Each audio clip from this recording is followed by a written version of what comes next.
Lord of the Fading Lands by C.L. Wilson. Read by Stephanie Reggio. Prologue. Loudly, proudly, Terrans sing as they soar on mighty wings. Softly, sadly, mothers cry to sing a Terran's lullaby. From Terran's Lament, Fey nursery rhyme. The Terran were dying. Rain Terran's soul, king of the Fey, could no longer deny the truth, nor, despite all his vast power and centuries of trying, could he figure a way to save either the creatures that were his soul kin or the people who depended upon him to lead and defend them.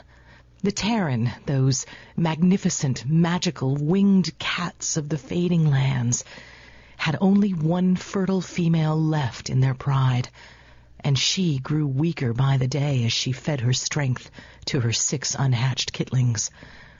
With those tiny, unborn lives rested the last hope of a future for the Terran, and the last hope of a future for Rain's people, the Fey. But today, the painful truth had become clear.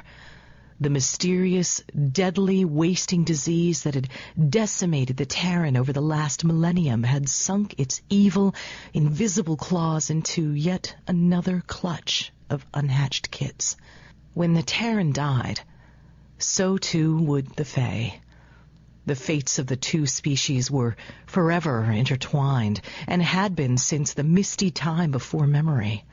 Rain looked around the wide, empty expanse of the Hall of Terran. Indeed, he thought grimly, the death of the immortal Fey had begun centuries ago. Once, in a time he could still remember, the hall had rung with the sound of hundreds of Fey lords, warriors, Shadalins, and Terran souls arguing politics and debating treaties. Those days had long passed. The hall was silent now, as silent as the long-abandoned cities of the Fey, as silent as Fey nurseries, as silent as the graves of all those Fey who had died in the Mage Wars 1,000 years ago. Now the last hope for both the Terran and the Fey was dying, and Rain sensed a growing darkness in the east, in the land of his ancient enemies, the Mages of Eld. He couldn't help believing the two events were somehow connected. He turned to face the huge, priceless globe of magical Terran's eye crystal called the Eye of Truth, which occupied the center of the room. Displayed on the wings of a man-high stand fashioned from 3 golden Terran, the eye was an oracle in which a trained sect could search for answers in the past, the present, and the infinite possibilities of the future. The globe was ominously dark and murky now, the future a dim, forbidding shadow. If there was a way to halt the relentless extermination of his peoples, the answer lay there, within the eye. The Eye of Truth had been guarding its secrets, showing shadows but no clear visions. It had resisted the probes of even the most talented of the Fey's still living seers, played coy with even their most beguiling magic weaves. The eye was, after all, Terran-made. By its very nature, it combined pride with cunning, matched passion with often wicked playfulness. Seers approached it with respect, humbly asked it for a viewing, courted its favor with their minds and their magic, but never their touch. The Eye of Truth was never to be touched. It was a golden rule of childhood, drummed into the head of every Fey from infant to ancient. The eye held the concentrated magic of ages, power so pure and undiluted that laying hands upon it would be like laying hands upon the great sun. But the eye was keeping secrets, and Rain Terran's soul was a desperate king with no time to waste and no patience for protocol.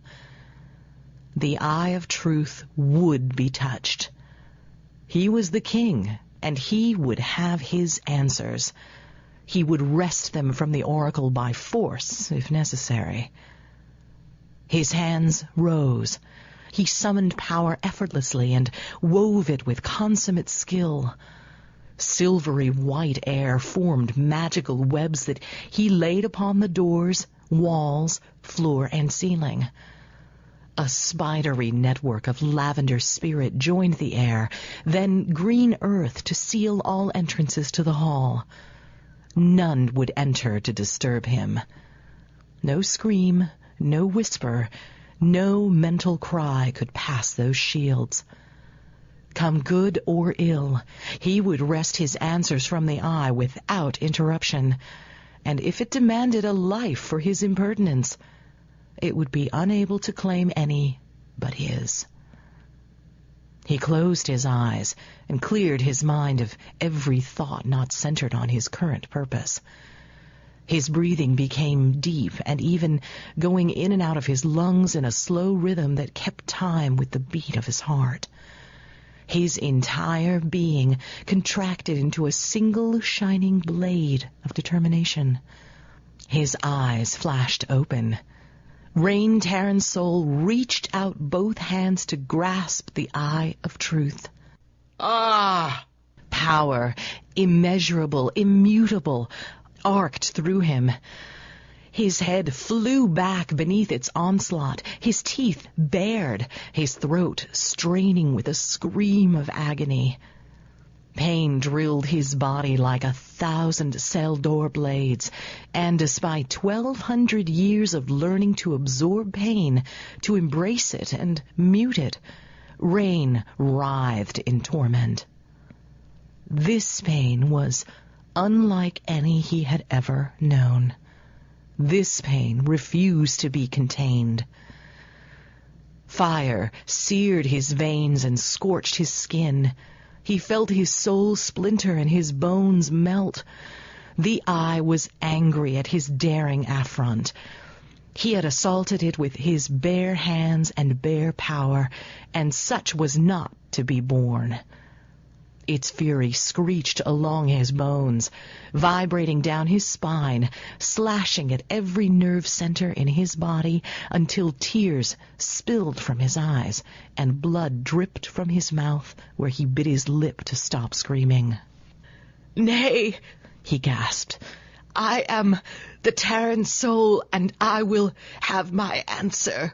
If the eye wished to cement the extinction of both Terran and Fae, it would claim Rain's life. He was not afraid of death. Rather, he longed for it. He surrendered himself to the eye and forced his tortured body to relax. Power and pain flowed into him, though, through him, claiming him without resistance. And when the violent rush of power had invaded his every cell, when the pain filled his entire being, a strange calm settled over him. The agony was there, extreme and nearly overwhelming, but without resistance, he was able to distance his mind from his body's torture, to disassociate the agony of the physical from the determination of the mental. He forced his lips to move, his voice a hoarse, cracked whisper of sound that spoke ancient words of power to capture the eye's immense magic in flows of air, water, fire, earth, and spirit. His eyes opened, glowing bright as twin moons in the dark reflection of the eye, burning like coals in a face bone white with pain. With voice and mind combined, Rain Terran soul asked his question. How can I save the Terran and the Fae? Relentlessly, absorbing the agony of direct contact with the eye, he searched its raging depths for answers. Millions of possibilities flashed before his eyes, countless variations on possible futures, countless retellings of past events. Millennia passed in an instant. Visions so rapid his physical sight could never have hoped to discern them.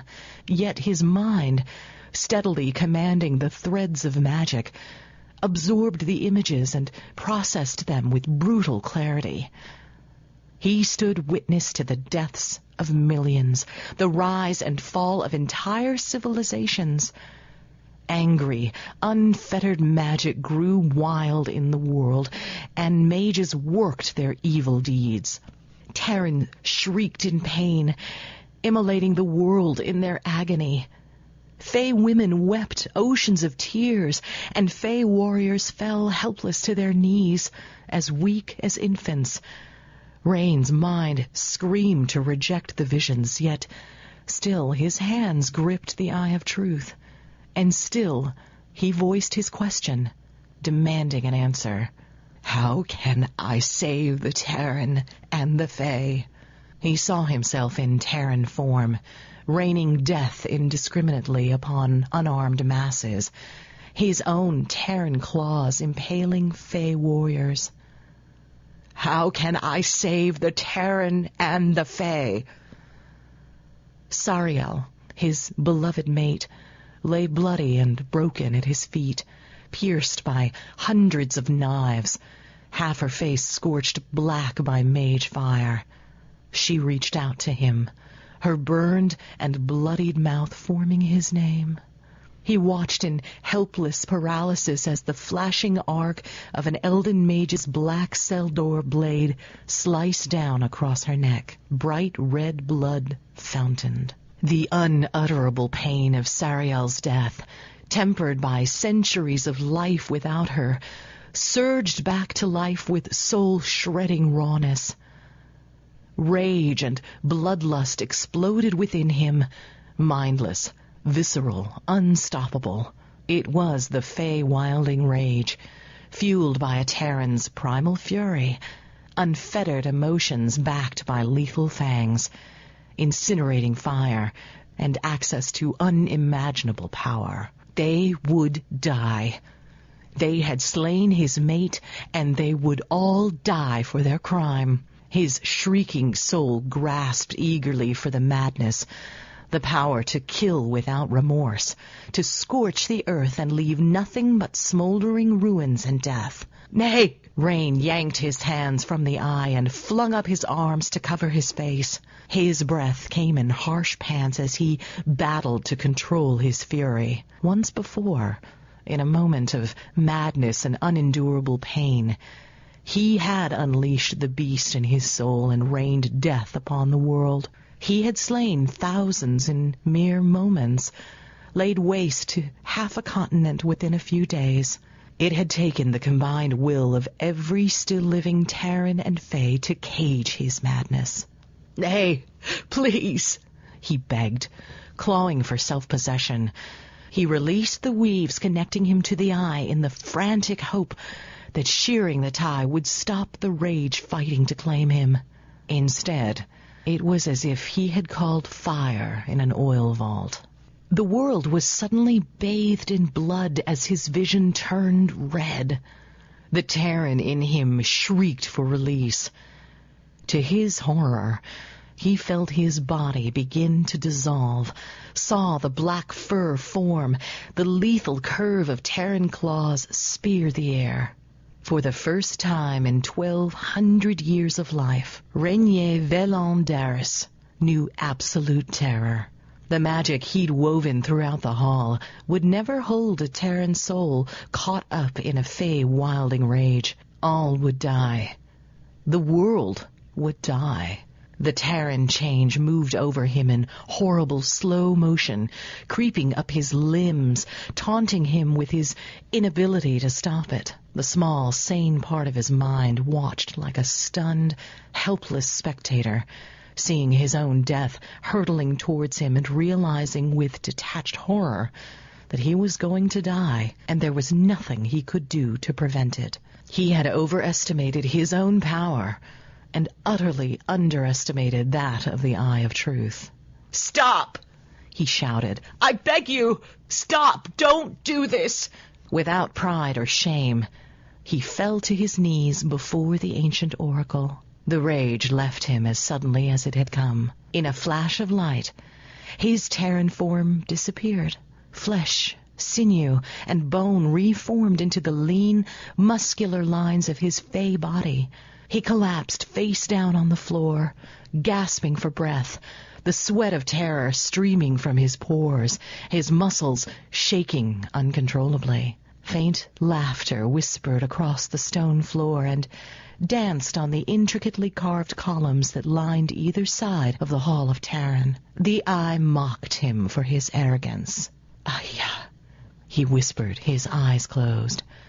"I deserve it, but I am desperate. Our people, mine and yours both, face extinction. And now dark magic is rising again in Eld. Would you not also have dared any wrath to save our people?" The laughter faded, and silence fell over the hall, broken only by the wordless noises coming from Rain himself, the sobbing gasp of his breath, the quiet groans of pain he didn't have the strength to hold back. In the silence, power gathered. The fine hairs on his arms and the back of his neck stood on end. He became aware of light, a kaleidoscope of color bathing the hall, flickering through the thin veil of his eyelids. His eyes opened, then went wide with wonder. There, from its perch atop the wings of 3 golden Terran, the Eye of Truth shone with resplendent clarity, a crystalline globe blazing with light. Prisms of radiant color beamed out in undulating waves. Stunned, he struggled to his knees and reached out instinctively towards the eye. It wasn't until his fingers were close enough to draw tiny stinging arcs of power from the stone that he came to his senses and snatched his hand